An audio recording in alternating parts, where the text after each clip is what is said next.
Okay, my guest today is my friend Andrea Castinetti and founder of the Castinetti Realty Group. You know, I was just thinking about this like 5 minutes ago before we started. Do you realize we've been friends like 25 years? Crazy, isn't it? It really is. It's bananas. I was thinking back because I want to start by talking about CRG and how that came to be and what that, you know, all that stuff. But I was thinking beforehand, I mean, I know of at least 3 businesses you've owned, so I know it's not your first one. And then you've got the Kindness Coalition too. So I want to talk about all that, but it got me thinking to the juice bar that you had way back in the gym that we both worked at when we were in like college years, and made me I just hadn't thought, but that's like 25 years ago. Well, first of all, I'm only 30, Adam, so let's slow down. Right, my math must be off. My bad. Yeah, I forgot. My math must be off. 10, 15 years. That was I was 20 years old when I bought my first business at Family Fitness. Yeah. Crazy. It was all, yeah, it is crazy. And you've been like a serial entrepreneur ever since. But let's start with your current business, the Castinetti Realty Group. Tell me what it is about you guys that makes it different and what's the business all about? Okay. So I started my business. I opened 2.5 years ago. I've been a realtor for less than 5. When I was selling my last business that we'll get into, you know, I said, well, now what? I was 40 years old, you know, turning 40. And I'm like, you know, I've never worked a 9-to-5 job. I've never been, you know, in a cubicle or worked for somebody. So I said, well, you know, what the hell am I going to do now? Yeah. Someone had said real estate. And I was like, you know what, that kind of makes sense. Like I love working with people, you know, my personality. Yep. You know, at the time I was doing a lot of charity too. So I said, you know, what better way to combine both of my passions and do, you know, selling real estate, working with people, but also combining it with, you know, obviously starting my nonprofit that I did at the same time. Yeah. And I want to talk about both. I was curious about the real estate part and how you got into that. If I remember, you started working for another company, right? When you got your license to get some experience. Yep. And then all of a sudden, boom, you had your own shop. And I was like, wow, she's making something else happen. Yeah. But I was curious how you picked real estate. You know, it's out of everything, it's a perfectly noble profession, but you went from, the last one was a tanning salon, right? It was, yeah. Yeah. So I was curious how you made the leap. Yeah. So, you know, I owned my tanning salons and spas for 10 years. And then I was approaching 40 and I'm like, you know, what am I going to do? You know, and I just needed something where I need flexibility. I like to do, you know, go to the gym in the morning, work when I want, you know, granted, I don't work a 40-hour week. I work probably 90 hours a week, right? Yeah. But it's on my own time. Right. You know, I know my personality and I just could never work under anybody, but you know, I got my license, you know, I took the class, got my license, and you have to work under a broker for a few years, yep. You know, just to be able to go off on your own. But basically like 2 years into it, I said, you know, again, I can't work for anybody. I need to just do my own thing. And, you know, I found someone to come into my business with me as, like, they call it a broker of record, until I could have gotten my broker's license. And then, you know, I just opened up, took that chance. Everyone said I was crazy and I have no business opening my own brokerage. And I said, watch me. And here we are. Yeah. And why not? Right. I mean, it's sort of a self-fulfilling business. I mean, you have to be involved in architecting, but essentially all the brokers underneath the company are almost like little mini entrepreneurs, right? They're out there making their own things happen. They're all, I tell all my agents, you're all a business owner. Granted, you work, you know, under me, you know, my name's on the door, who cares? But it's their own business. They put in what they want. You know, if they don't want to work, they don't work. And get out what they want. Right. But, you know, with me opening, you know, I was a little more comfortable just because I've owned a lot of businesses, you know, and I'm used to taking chances. And you know, what's the worst that can happen? If you fail, then you do something else. Right. It didn't work. You learn from it. That's funny you bring that up so quick. It's something that comes up with everybody I talk to about the whole failure thing. And I think it's worth beating up a little bit and talking about, because a lot of people that are successful entrepreneurs or business owners have learned that you can learn from failure and it doesn't have to be your demise. You know, it's not the end of you. Yep. Almost to the point where if you went to college or business school or listened to TED Talks, it's always like failure is great. You know, you have to learn to fail, but it's not really part of the culture. And most people, failure is a thing that you have to be embarrassed about. You do everything you can to not look wrong ever, to not fail.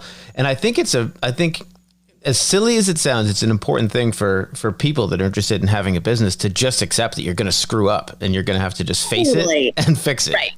I mean, you're going to have failures, but the problem is, fear holds people back. Big time. And fear will always hold people back, and they stay in their own little world, in their own little bubble where they're comfortable. I've never been like that. I went to college for 5 years. I was first in nursing school, and then I have a degree in elementary ed. And what prompted this was I was working at my juice bar. I didn't own it at the time. I was just an employee, just trying to pay my way through college. And the guy that owned it, he said, you know what, Andrea, he's like, you're great at this. Would you ever want to buy it? And I'm like, I've never owned a business. Like, what the hell am I thinking? And I'm like, yeah, why not? Sure. I had $10,000 saved. I drained my bank account. I was 20 years old, had no clue how to run a business, and just figured it out. Mm-hmm.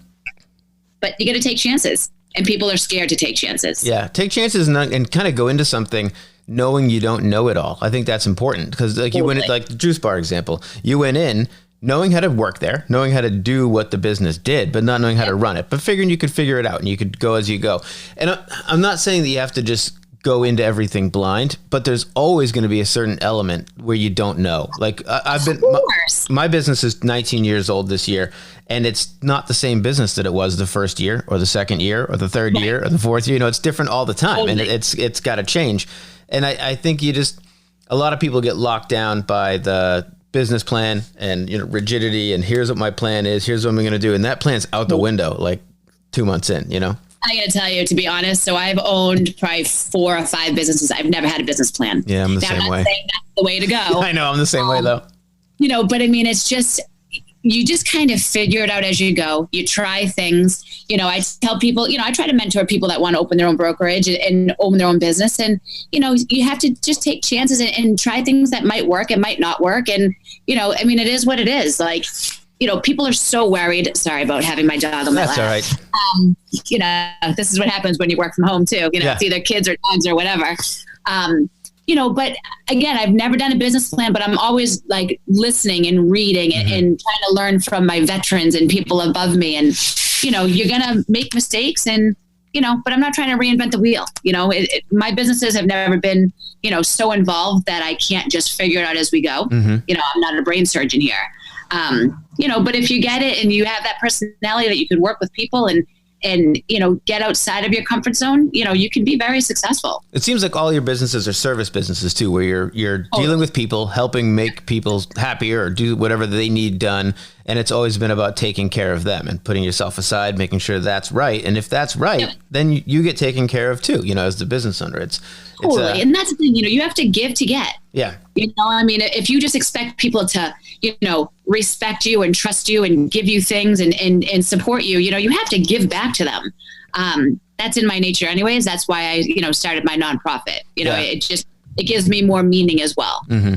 The nonprofit's tied to the business too, right? In that, like, part of your mission with CRG is to give back with every sale. How does that work? How did that come to be? Yeah. So, I always say, there's a million realtors out there. So how am I going to be different? Granted, I'm lucky to have a great network of people that support me, but, how is my whole office going to be different in this whole, real estate game? There's, like 3, 4, 5 real estate brokerages, on my street alone. Yeah. Why are they going to pick me versus the other 4? Mm-hmm. So that's when I decided to incorporate the Kindness Coalition in with CRG.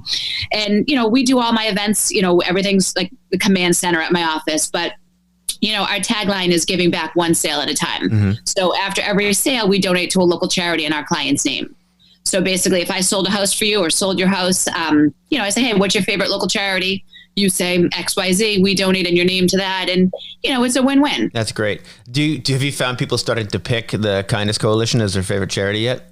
A lot of people have, which is awesome. That is awesome. When I have events coming up, and I sold 4 houses in the last couple of weeks, and they all wanted to donate back to our mission of the medical supplies right now. So that's really great. Just love it. Yeah, it's really cool, actually. What is it like selling houses right now? So it's different, to say the least. Yeah, it's got to be. Yeah. So thank God the year started out really strong for me. So I have like 6 houses that are selling, which is good for this crazy time of year. Everything's just more virtual at the present time. I am noticing now that the madness, the initial madness has slowed down a little. Mm-hmm. People want to kind of get out and start looking more, but, we're being socially responsible and we're just kind of saying, listen, let's lay low, let's look virtually, let's do virtual tours and all that stuff. But I don't want to be out running around with clients yet. It's right. Like, you don't need to be there yet. No, and it'd be irresponsible. It's not the right thing to do. Totally. But so that's what I was wondering. Are you figuring out, new ways to do it? Like, do you walk people through a house with your phone doing a FaceTime chat so they can get a virtual tour? Yes. Yep. So we do a lot of video. We do a lot of FaceTime. If it is vacant, we will basically allow them to go into the property. But we have to be very prepared, have masks, gloves, hand sanitizer. I mean, you name it. But, for now, I'm not really leaving the house, to be honest. So I only leave just to go to my office here and there. Yeah, I'm not leaving except to go outside and run or go for a hike with the kids. Or something. There's no need. Someone's like, another realtor said, I need to make money. I said, yeah, but if you're dead. Right. What good's the money when you're dead? Right. Or when you kill your family members or, it's there's too much. And you got to hold responsibility for yourself. Just stop for a minute. 100%. And, when you own your own business, as you know, it's a roller coaster. Oh, yeah. And I reiterating, some months you make a ton of money, some months you don't. That's right. Just consider this a slow month and, you set yourself up, work hard during this downtime and prepare yourself for when we get back into it. Yeah. Work on some of the shortcomings, work on some of the stuff you don't get to when you are too busy right. and you need to work on some of those because you can, right? I mean, yeah.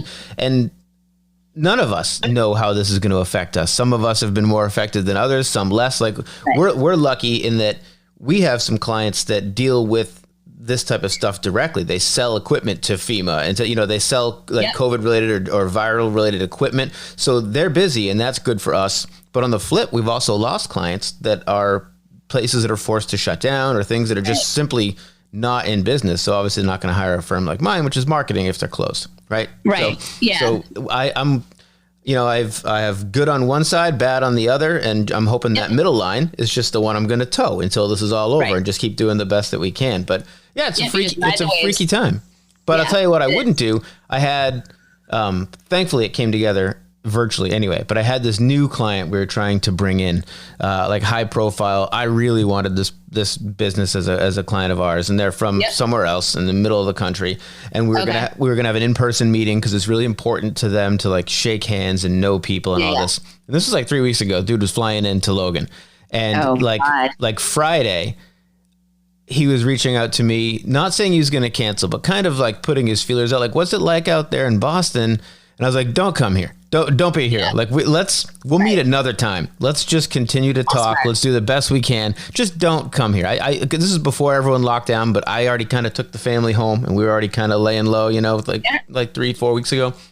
And so it worked out anyway. And now eventually, now they're a client and we're working on this stuff. Yeah, it's great. And they're super nice people and I'm excited, but I just, that whole in-person thing, it wasn't worth it. No matter how bad I wanted it and how much I knew we could do the right job.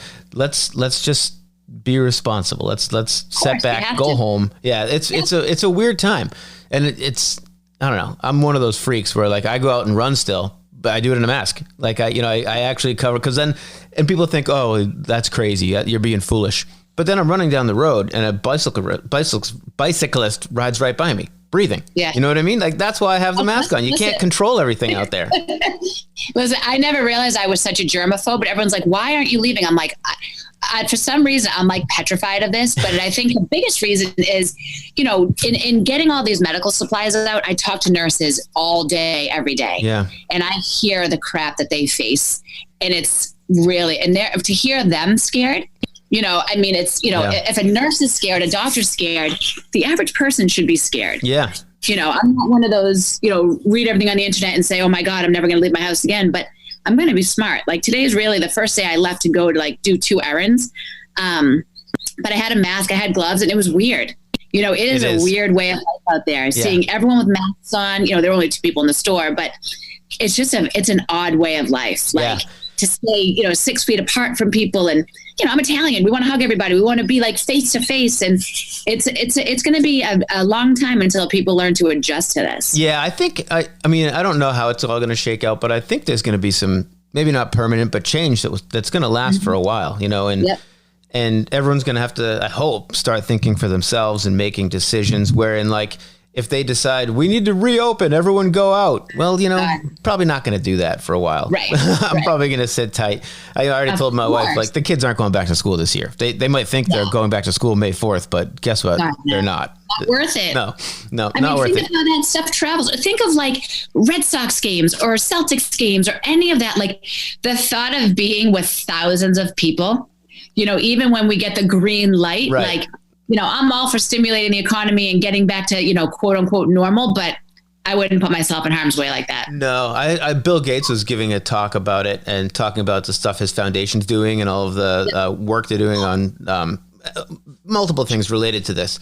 But he said, look, the economy is something we know how to rebuild, but we can't bring people back that have died. So, seriously, this is a big thing, and just take it seriously and stay home. Yeah. That hit me hard. That was a few weeks ago. Yeah. I mean, we're in our 40s. We've never experienced anything like this. I mean, and we probably never will, but this will be in history books for, your grandchildren to read about. It's crazy. Yeah. Like, I don't think people really, in the beginning, everyone's like, oh, it's a hoax. It's the flu. It's this, it's that. I'm like, really? Where are you now? Yeah. I'm hoping people are waking up to the media, and politics. And I'm by no means a conspiracy theorist or I don't have a side. I'm not on either side of the fence. I don't have a dog in the fight. What I do know is most of it's bullshit. Just most of it's crap. And we don't have a filter, because what we've had is an easy life in general as Americans. We have an easy life, and we have the luxury of finding the media that stimulates us the most and just going nuts with it, as opposed to seeing what's true and trying to figure out what's an actual fact. And I'm hoping that people start to think about it and maybe start to turn off some of the stuff that's clearly just trying to, raise emotions. Right. It is amazing. And, social media, I love social media, I'm on it all the time, but it's amazing some of the stuff that you read day in and day out. And, sometimes you just got to learn to scroll by. It's like, what are these people talking about? Yeah. And that's the thing. I think some people can't learn to scroll by. Some people shouldn't be on social media at all. They should just go home, because some people can totally do it and they can enjoy it. And social media does a lot of great. It spreads news very quickly. It connects people. I have friends that I have become friends again, like actually drink beer and go out and like become friends again, that I hadn't seen in like 20 years or 10 years, because of Facebook. And it had a lot of positive things in life. But if you're one of those people that gets into the comments, then gets into the argument, then you're all in the argument, you're fighting it, and you'll never see me in there, because I'm just no way. I don't have the time for that kind of energy. Because the energy for that, I'm like, I got bigger fish to fry at this point. Like, that's your theory. You're not going to change people's minds by posting 800 links. No. Just scroll the hell by and focus on something positive. Yeah. And it's not even links. It's sound bites. It's not almost never original thought. What it is regurgitating stuff that someone else told them, or a soundbite from their favorite news channel, or whatever it might be. It never has any substance. So that's what I do. If I ever get into those types of arguments, I'm just like, all right, well, let's sit down and just discuss this and just pick apart the issue. And it never happens, never works. Nobody wants to dig into it and actually have to think about it. And that's when they run away. I get other things to focus on. Right. So back to CRG, I guess. How many people are working for you now? What kind of, you said you have a nice flexible day throughout the day. How does it typically work in your life? Yeah. So, every day is different with real estate. Like, I could get a call tomorrow and say, hey, I want to sell my house. I got an email yesterday. Hey, I'm looking at this house, in Millbury. Can you take me through? So one of my girls brought her through. She put an offer in. It's accepted. They're moving forward. We wish they were all that easy. Yeah. But, the biggest thing is, you're keeping in touch with clients every day. Like I said, some mornings I start at 9. Some days I don't start till noon. Some days if I don't want to work, I don't work. But the majority of the time, you have to be readily available in this business. Yeah, it's a high touch business.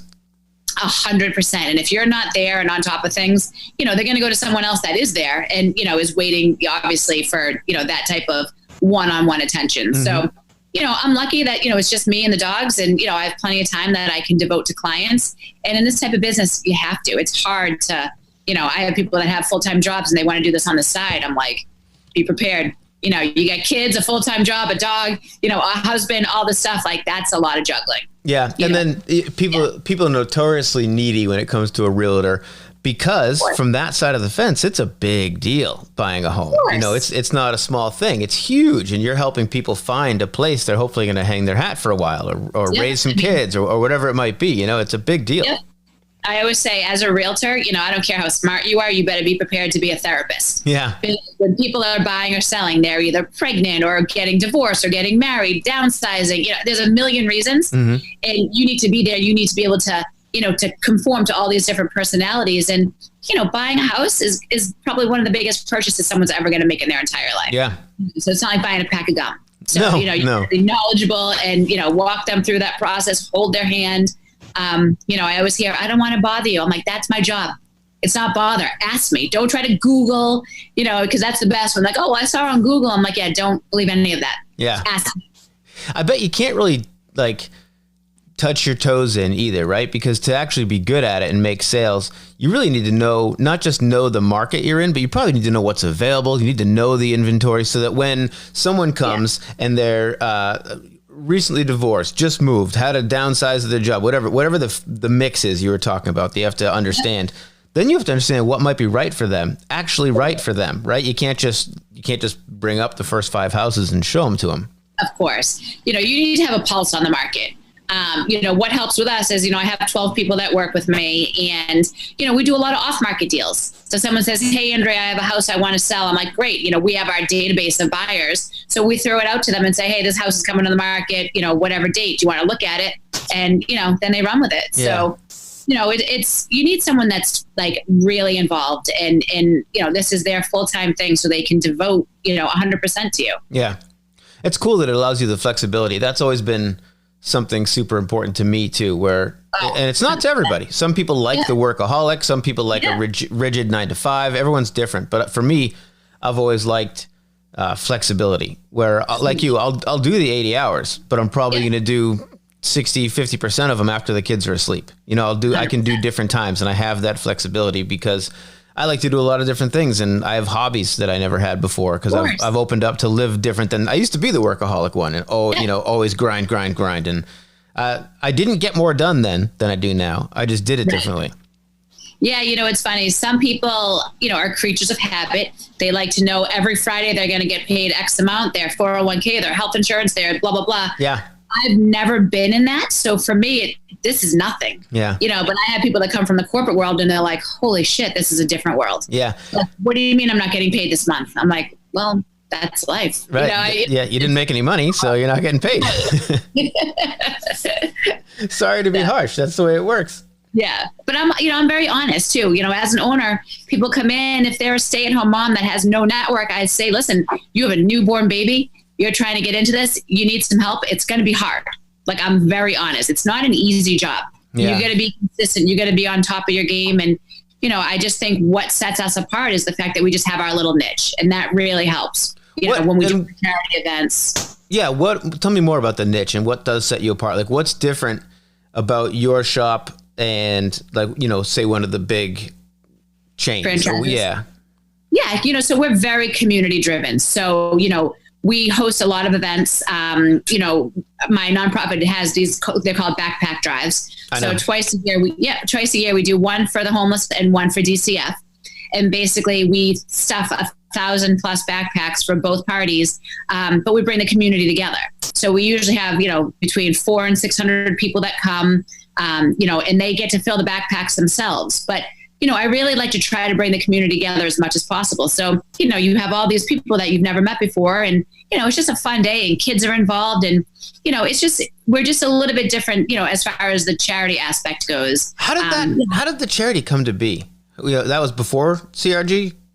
No. So, you know, I took it all on at once, but I've always done charity work, like, you know, random events and random, you know, business expos and stuff like that. But I was never a nonprofit.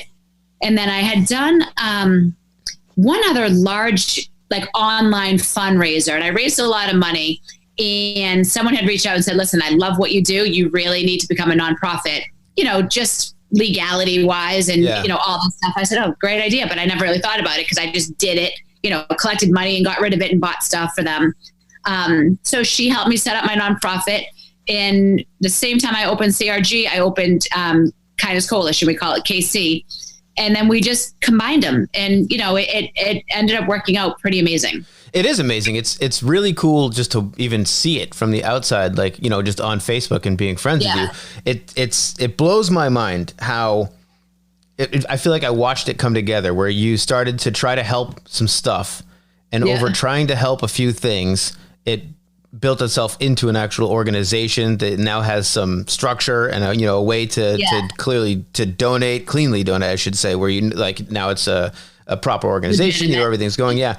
But I've been really, really just blown away by your charity versus others in how fast and local the response is, where like what you're doing right now with the masks, where, everyone else is wondering what to do and where to get a mask, one mask for themselves. You've got thousands of masks going out to nurses and first responders and stuff. Yeah. Tell me about that and how it materializes, where it seems to move 1,000,000 miles an hour, which means you have to too, right? There's got to be phone calls coming in, phone calls going out. You didn't come from the medical supplies background. How do you find the masks? Do people jump in and start helping you? How does it work? Okay, so this is literally an endeavor that I've like no other that I've ever taken over. So the last 3 weeks has been, when I say insanity, like it's an understatement. And for me to be overwhelmed, that says a lot. So when this whole thing started, I said, listen, I'm going to start a little Facebook group for the elderly that might need help food shopping. And for families that, have kids that get, school lunch or breakfast, or, that don't have the money at home to be able to put 3 meals on a day. So it went from a little group that the next day I had 200 people in it.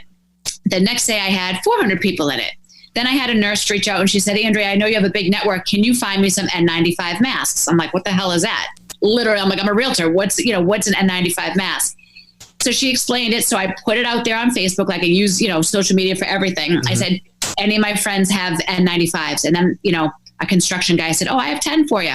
My auto body friend, hey, I got 20 for you. I'm like, oh, all right. So then I started reaching out to everyone I knew. And a dentist friend of mine, she's actually my dentist. She reached out and she said, hey, call this distributor. He sells this stuff as well. So I called him. He said, oh, I have 2,000 in stock. I go, I'll take them. But, so then I didn't realize that this stuff's expensive too. Especially now. So now my Facebook group is growing. We have over 1,500 people in it in the last 3 weeks. I said, all right, I'm using my own money to start. And I spent $12,000 in like 4 days. I'm like, oh my God. Okay. Like we got to do something here. Yeah. So, I rallied the troops and the group all came together. What can we do? What can we do? And this is like an amazing group of people and so many that are not in my typical nonprofit group. It's completely separate. So I said, all right, guys, let's do a GoFundMe. I never really do GoFundMes, but I'm like, let's try it. So in 3 weeks, we raised over $55,000. Awesome. We have been able to give over 7,000 masks with 3,000 more on the way. We've given thousands upon thousands of supplies to hospitals, nursing homes, the jail, the National Guard. We have, probably 60 women that are sewing thousands of handmade masks. Yeah. We started an Amazon wish list so we can get snacks, delivered to my office that we can give out to the hospitals, thousands of them already. And then we also give meals to the hospitals. So, we send dinners and lunches and stuff for the overnights, probably 3, 4, 5 days a week. Yeah. So, it's just, I keep this group positive. I try to keep them motivated. I try to keep people's minds off the negative. And, when they come into that group, they just see how I say, hey, can someone do X, Y, Z? And I have like 80 people. I'm ready. What can I do? Yeah, it's truly amazing. It's downright amazing. It's great to watch. But so when thousands of supplies start coming in, and how do you decide who's going to get the help, where it's going to go? How do you figure out the operations, the delivery, the need, and then how you actually get it to them, and how does it all? It's got to be a lot of challenge. Oh yeah. So put it this way: from 6 a.m. till about 10 at night, I literally cannot put my phone down for more than 10 minutes. Like when I say I can't do it, you just can't. I get hundreds upon hundreds of messages, every week for people begging for a mask. And that was kind of my motivation. Like, all right, I got to keep bringing these things in, because if the state hasn't done it yet, and at that time they hadn't, for some reason we became the go-to. And I got messages all over the state. We've gone from Boston to Central Mass, Metro West, you name it. We've we've helped them. That's what I mean. So, it has to be more than you can possibly help too. So how do you figure it out? Yeah, it's actually awful because I can't say no to people, especially when they're begging, saying, hey, I don't want to bring this home to my family. I just need one N95, and I don't say no. I just figure out how to get more and call everyone I can. So basically we just have a list, a spreadsheet of all the major hospitals and nursing homes, and anyone that reaches out, we put them on a list. Mm-hmm. And then we try to figure out, their need and how many patients they're seeing. So obviously UMass and St. V's, Boston Medical Center, Milford Hospital, those are a lot of the major hospitals that need help. Mm-hmm. And at that time, no one had any supplies coming in. No. So basically we would just ration them as much as we could.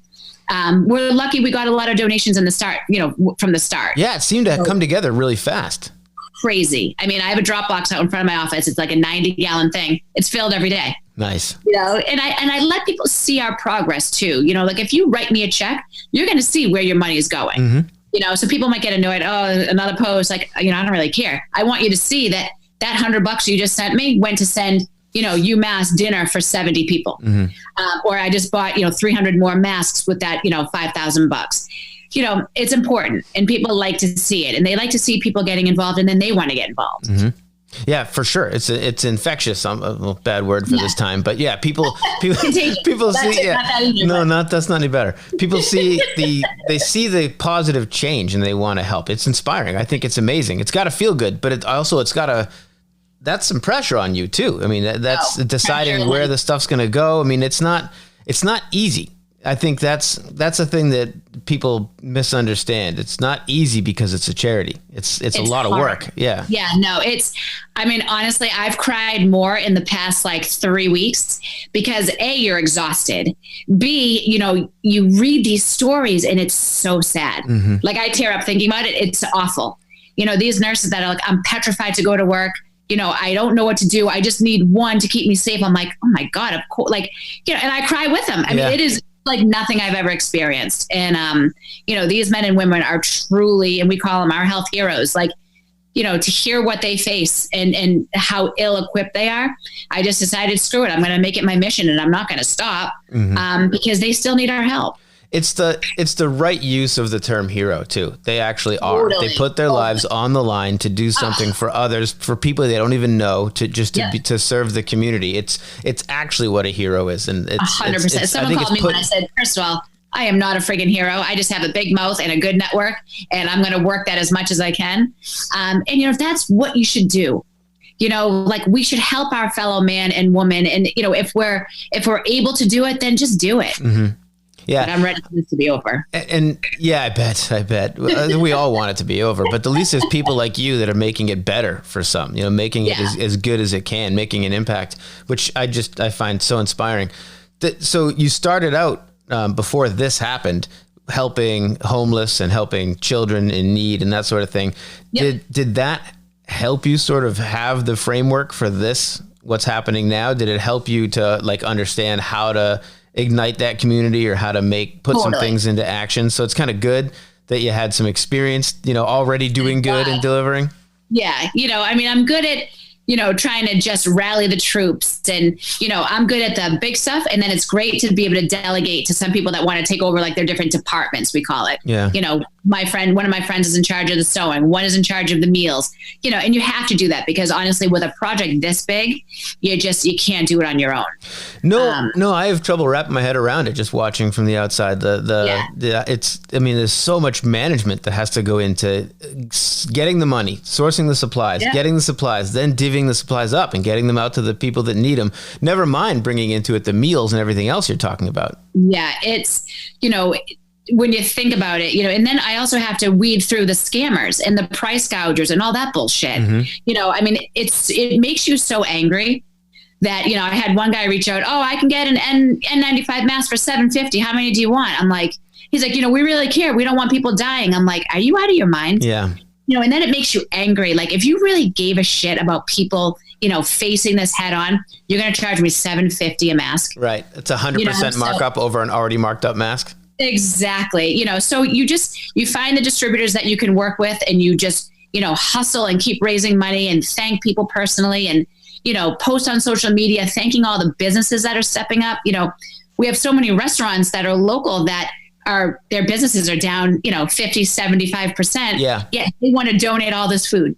And I don't allow them to donate. I make sure they take some money. They get to survive too. Yeah, no, that's smart because that keeps the network going. They donate and this goes on for 3 months. They're not there to donate anymore. But if you can at least pay them for supplies, maybe some of their time, and then they're still there to keep helping and be there for the rest of us when we can go eat dinner again, at a restaurant. Exactly. And we'll remember them. Oh, for sure. That's important. For sure. How does the meal thing work? Where obviously you're trying to minimize contact with you and anyone else and them and where the food's going. How do you put together feeding different staff at UMass or whatever different nursing homes?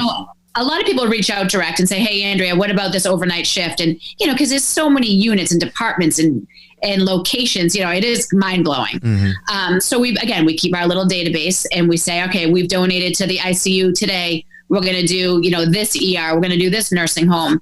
But it's really just a matter of people reaching out. I have some good contacts in the hospitals and they say, how about this department? How about the ambulance people, the facilities, the maintenance workers who are, heroes as well, trying to deal with all this stuff. So we have a GoFundMe and basically we just collect money there and we try to, reach out to every business owner we know. And I always make it clear, I'm not reaching out because I don't want anything for free. However, do you want to feed this? We'll blast you on social media. We'll give you X amount, charge whatever. One lady just has my credit card. I said, just charge it. And, she sent me to one of her friends and another friend. And, that's how it works. And people don't forget when you step up in a time of need. Yeah. So then how do they get the food from the restaurant to the hospital and get that delivered? Yeah, usually. And what's cool is a lot of these people love to deliver themselves. So, they have masks, gloves, all that stuff. If not, I put it in my group, say, hey, who can pick up from this place and deliver here? And again, these people jump right up like, I'm ready. That's so cool. So it's more just the community helping. Oh, it's incredible. I had a girl, my friend Liz, a Facebook friend. I said, hey, who wants to go to this diner? She's like, I'll do it. So she went to the diner. She went to the ER, took pictures. It's really, truly something special. And, in a time that's so crappy right now, like you go in that group and some days I just scroll through the posts and I see how supportive people are. And I try to put up like motivational stuff each day. And, just so people know that, there's better stuff coming. Yeah. But, we're all in this together. So let's try to stay as positive as we can. Yeah. That's what's really just watching blown my mind is how fast everything has come together. And I've seen it come together fast for you in the past, which was just impressive, but not as mind blowing because of the pressure under these circumstances here, where like the backpacks, it feels like you went from smaller numbers to stuffing thousands of backpacks and helping a lot of people, right? And that has to have ballooned because you need the supplies to fill 1,000 backpacks. You need 1,000 backpacks alone. That's, it's a big undertaking, but it probably doesn't even feel big to you anymore. Important, but not big compared to what you're doing with this. Yeah. I look back to the first backpack drive and I had put it out on social media. Hey, who wants to help me fill 50 backpacks? And I thought 50, am I out of my mind? I'm never going to fill 50. We threw this together like 2.5 weeks. We filled almost 300. Yeah. So I was like, oh, all right, we're onto something here, and then that's when it skyrocketed to now we're at, 1,000 plus. But honestly, Adam, like this is truly like nothing I've ever experienced. And, I think the urgency is because lives are depending on it. Yeah. And I've never had someone's life depend on me, not just me per se, but they need this PPE. Mm-hmm. A backpack, people aren't going to die over it. But for this, I mean, it is, if you could read some of these emails, literally just begging, like, and I've gone out at 10 o'clock at night to, go pick up, 1,000 masks from a distributor just to get them here quicker. And, people come to my house all hours of the day just to pick up, and it's amazing. It's special. It is amazing. It is amazing. Yeah. We're all lucky that there's people like you out there making it happen. Because I think there's a lot of people out there, me included, that look around and think how amazing it is. And like there's a number of causes I've donated to. Great. It helps, but it's not a big, it's not, I'd love to be more impactful, and there's most of us just don't know how. And I don't think that you had a magic answer. You just did it. You picked up something, started running with it, and you made it. You're making an impact. And I find it inspiring. I think it's awesome. And I think there should be more of us doing it. And just, I I don't know, maybe that's another business for you down the road, is teaching people how to do it, teaching people how to get involved and start to get their community taking action. People ask me that all the time. And honestly, there's a million ways to get involved, and it just doesn't have to be financial. So you're making a big difference by even having me on this, because when you share this, people are going to see, all right, that's pretty cool. You know, and, you know, we don't like to use the word contagious, but we always say kindness is contagious. And if people see, you know, some random realtor can do this in Shrewsbury, well, why can't I do it, you know, on the North Shore or the South Shore or wherever? Yeah. But, you know, just getting involved, getting in our group, sharing a post. I say it all the time. You have no idea the impact that it can make just by sharing a post. Simple. It's free. It takes 30 seconds tops. And, you know, now it's getting out to your network. Yeah. Yeah. And every time it gets put out, it's a multiple, which is nice. Totally. I like the speed, because like I have a charity that I'm working on that we can talk about another time. I'd love your advice. Okay. But it's, you know, I'm trying to build it and figure out how to do it. And it's taking all this time. And yours, I'm sure, takes all that time too. But it seems like it happened like with a cluster bomb, where it was just, and probably like you originally said with the juice bar, you know, it started by you basically throwing something out there, and then it picked up momentum. And that's, I don't know. That's what I'm trying to take away from it myself, you know, is just to try to get the momentum, try to get something rolling. I'm not an overthinker. So basically I just get an idea in my head and I'm like, let's do it. So like that morning when I started that Facebook group, it was 6 a.m. I woke up, I said, what can I do? I started this group and just ran with it. Yeah. Some people, you know, and this is not how my brain works, have everything lined up and every detail and that's not me. I just say yes. And I do whatever it takes to make it happen. You know, and that's my brain. So it's hard to teach that, because some people are more cautious and, you know, want to have it all outlined and follow X, Y, Z. And that's just not how I work. Yeah. I say yes, and I just do. And there's a place for that too. It really depends on what it is that you're getting done. Totally. I have another question going back to the balancing the realty group with this. Obviously, there's probably not a lot of balance right now. This is probably getting the more focus than the realty group. But in general, talking about the lifestyle that's enabled where you have more time, was it almost more time intensive when you were a realtor and that's how you made your money, versus owning a realty company with a bunch of other brokers doing it, where you're more managing that team as opposed to the one selling each house and being on the phone with each client? And yeah, so my personal business has not changed. It's only gotten like bigger because I like to lead by example. So I say, listen, you know, I'm always going to work my ass off. You know, that's how I make my money as well.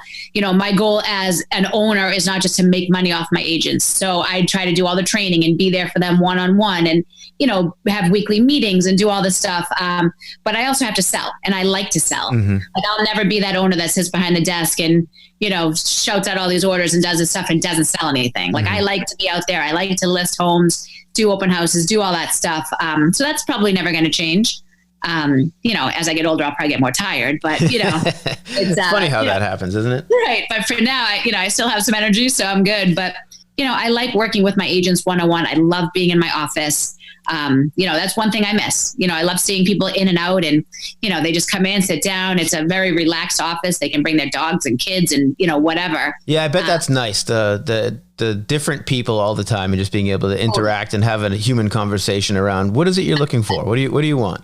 Yep, exactly. So we have clients in and out. We have, you know, people bring their kids and, you know, I'm like the aunt to everybody. You know, my dogs are there and, you know, I mean, it's just, you know, it's a really cool. That's kind of why I opened my place. I just wanted to be like a true family. You know, I want to keep it small and, you know, let these agents know that I consider them family if they're going to work with me. Yeah. And they don't work for me, they work with me. And going back again to how you got into selling houses from tanning salons. Well, let's talk about the other business. You said 10 years, right? And then you sold it off. You sold it off as a little franchise? Yeah. So basically from 20 to about 30, I was in the fitness business. So I owned the juice bars, I personal trained, taught aerobics and managed the gyms. After that, I actually owned a hot dog cart. I don't know if you know that. I do remember that. Yes, I do remember that. I forgot that one. Yeah. So I owned a hot dog cart at Home Depot in Worcester when they first opened. I owned that for probably 5 years. Hilarious business. Food's a pain in the ass, but you know, it was a great business. I met a ton of people. I was going to say, you've got to meet just the most interesting cast of characters going in there, from the pros to the home improvers, just it's everybody. And we were right at the exit sign. So people had to walk by us. And my personality, I talked to everybody. Yep. And, it was a great business, while it lasted. And then in the interim, I also owned my tanning salon. And then we started to grow that. So we kind of did like a little, I call it the unfranchise. We just opened a bunch of salons and, different owners, and a lot of them were my friends. Mm-hmm. And that was 10 years. And then once, I was turning 40, almost 40. I'm like, all right, well, what am I going to do now? I don't want to sit behind a desk at a tanning salon for the rest of my life. I was over it. It was a great while it lasted, but I was over it. So then, you start to think now what? What am I going to do? 40 years old, my degree's in education. I'm never going into teaching. No offense to teachers. God bless them. Yeah. Too hard. I could never do it. No. So, 5 years down the drain of college, but I learned a lot. Yeah. And then again, I forget who it was. I just threw it out there. I said, hey, real estate would be a great job for you. I forget who it was. And I wish I could remember and say, thank you, because you're right. And I wish I just did this 20 years ago, but they say timing's everything. Yeah, it is. And when people, I always think about when you wish you did something 20 years ago, you didn't. It wasn't the time. Right. You just, you weren't ready for it. It just didn't line up. No point in spending time wishing things were different, because they aren't. They are here. I'm just thankful. Yeah, I'm thankful for my business. I'm thankful for everything that has been put in my path. And I'll never take anything for granted. So, I'm really lucky to have what I have. Yeah. I want to ask just a little bit, because I'm curious about the tanning business. Is that primarily like an operations business where you got to have the right location and then the equipment's the equipment, right? Or am I wrong? Do you need...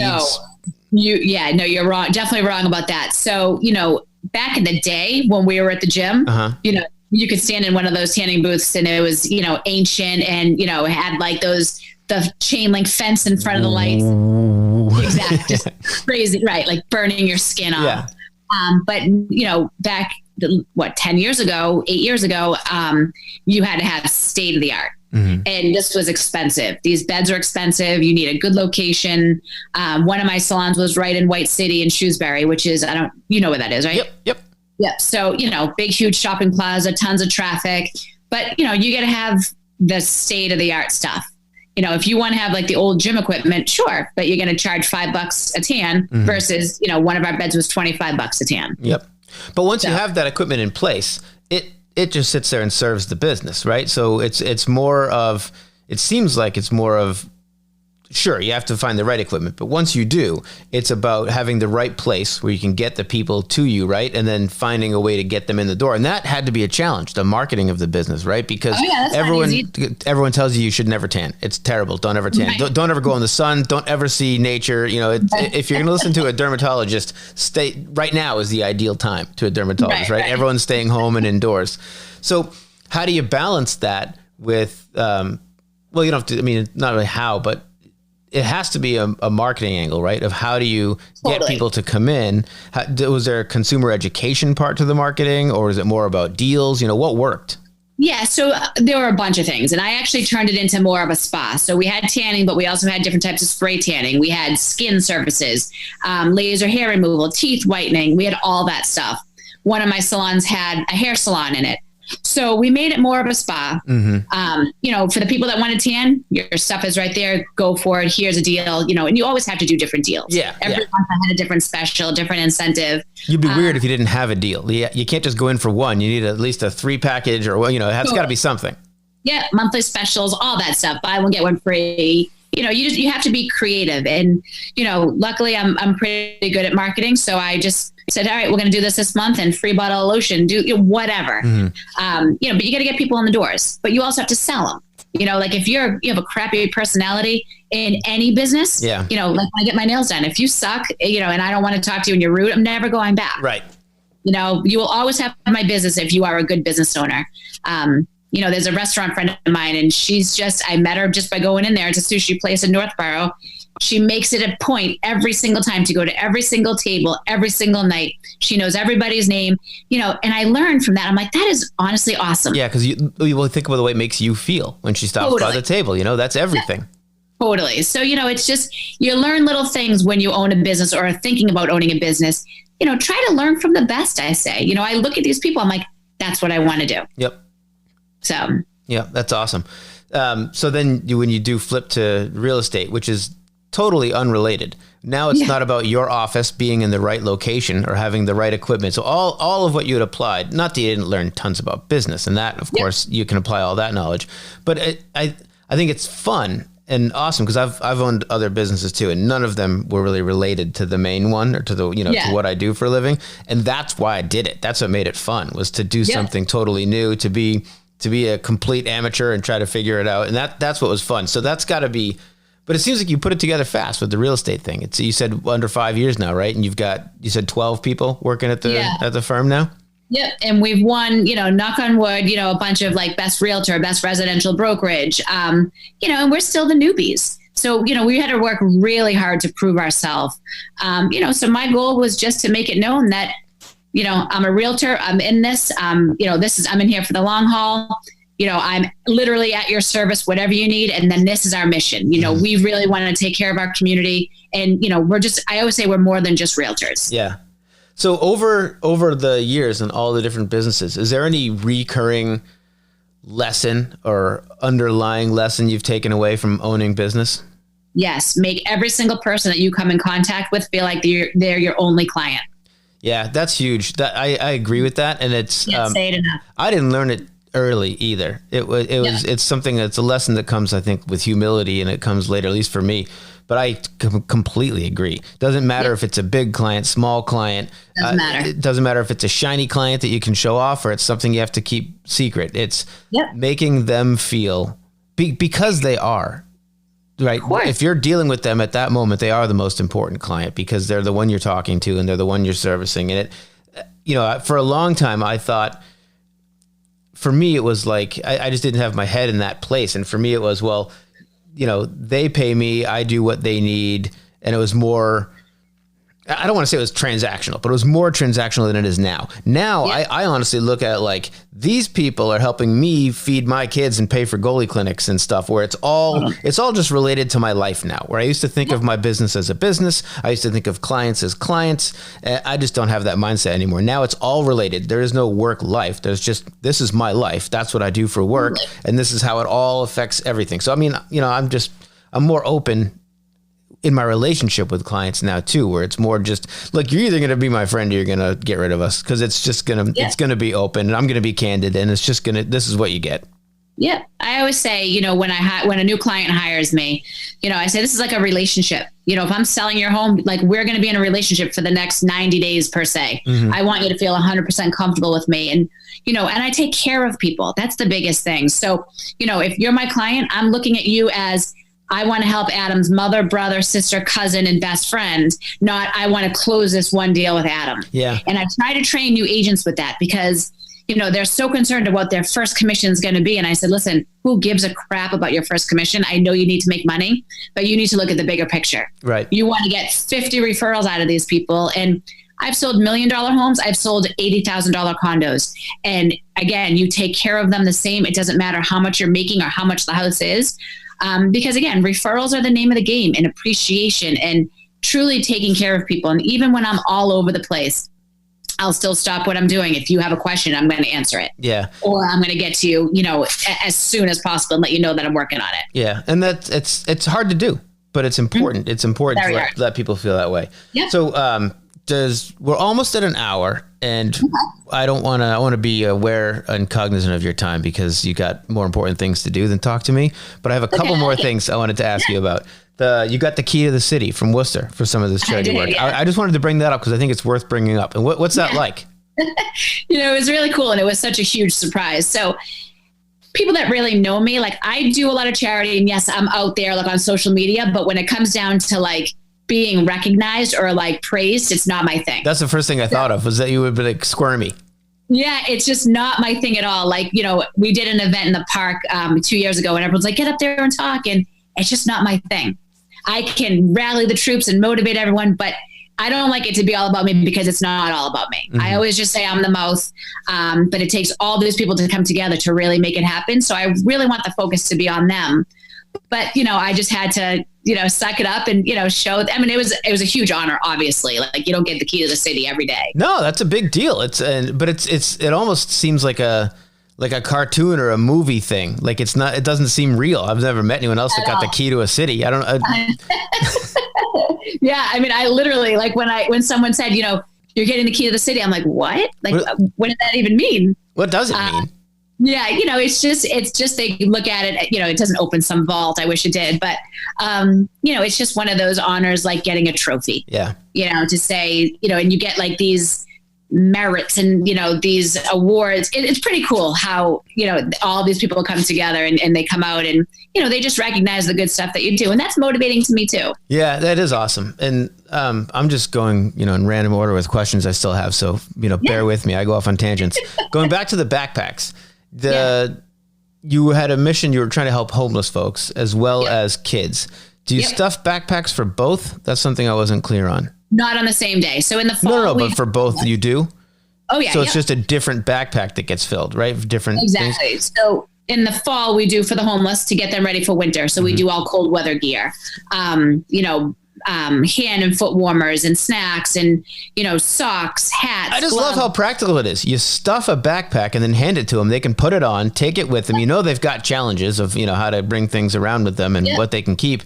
So it gives them a new storage unit. And it gives them stuff to put in it to help them fight what they're coming up against. The simplicity is awesome. Yeah, it's cool when you're kind of like, it sucks to see homeless people, but it's cool when you drive around the city and you see them with your backpack on. And the way that started is I was driving down Route 9 and it was winter and I saw a guy like, panhandling for money and he had his stuff in like a plastic Stop and Shop bag. Mm-hmm. And, like no gloves, crappy jacket. I'm like, oh God, like it's in the middle of winter. He's freezing his ass off, no hat, no nothing. So that's when I said, hey, I put it out there. Who wants to help me fill? I think I said 20 backpacks thinking that was like aggressive. And then all of a sudden, we held it at the bottom floor of a church in the basement. And we thought there'd be like 50 people there. There were like 400 people there. And we were like running out of food and we had, it was literally so crazy. And, Congressman McGovern came and, all these people came and I'm like, my God, like I'm not prepared for this, What just happened? Yeah, exactly. So, it was amazing. We had a box truck full of supplies for the homeless. So I give most of it to, a friend of mine, Richard Gonzalez. He runs a nonprofit called Net of Compassion and he takes care of the homeless in the city of Worcester. So he's an amazing guy, selfless, and does this like literally 7 days a week, all day, every day. And then every Saturday he feeds the homeless. They feed over 300 people every Saturday on Main Street outside. So they get like all of our stuff. So he rolls up, he has a couple of, his guys that are helpers and they stuff the box truck and they're on their merry way. And then, awesome. And you also have a radio show that I see you doing. You seem to you go Facebook Live when you do it, and you do a radio show. What's that all about? Yep. So my old radio show was called The Good News. You're not busy or anything, right? So might as well add a show into it. So the Good News radio show was what I did with my friend Dale LePage. So that was what we did. We'd go Facebook Live. We'd do all that stuff. And we would basically feature like local people, nonprofits, people that make a difference in the community. And now I have my own show called the Castinetti Realty Roundtable. And basically that is, talking more about real estate and all that. But I've kind of made it to the point where we, feature, again, people that make a difference in the community because it's more than just real estate, and it's more than, who I am. So I really like to showcase people that, step up and do stuff and they deserve to be recognized too. Where do people find that show? So I usually post about it, but it's on WCRN. Okay. It's on Radio Worcester. And then on like my Facebook pages, my Andrea Castinetti Realty, Andrea Castinetti Realtor or Castinetti Realty Group, I post all the links each week. So we're on every Monday from 9 to 9:30. Awesome. That's awesome. So we're at an hour, so I know you've got other things to do. But I'd like to do this again when we can actually sit face to face and have a normal discussion. So once this clears up, maybe we can do a second hour and talk about everything else. But that would be awesome. But I would love it. Is there anything else that you want to touch on? I'm in no rush, but I know you've got. I feel bad keeping you from the things. No, it's good. My dog's actually sleeping, so it's I'll take it. But if people have business questions, like one thing about me is I'm just very real. there's, I don't ever hide anything. I always say the good, the bad, the ugly. And people can always get in touch with me. They can find me obviously on Facebook, Andrea Castinetti. They can email me. They can find my website. It's homesbycrg.com. And if you have questions or, you want to kind of get like the ins and outs, send me a message. Awesome. Well, thanks. Yeah, of course. No, I appreciate you having me on. And, again, you're doing your part here. So this is awesome. I hope it helps. I'm glad if I can do anything. Yeah, no, it totally will. And, hopefully in a few months we can be face to face and, do our second show. We will. It'll be good.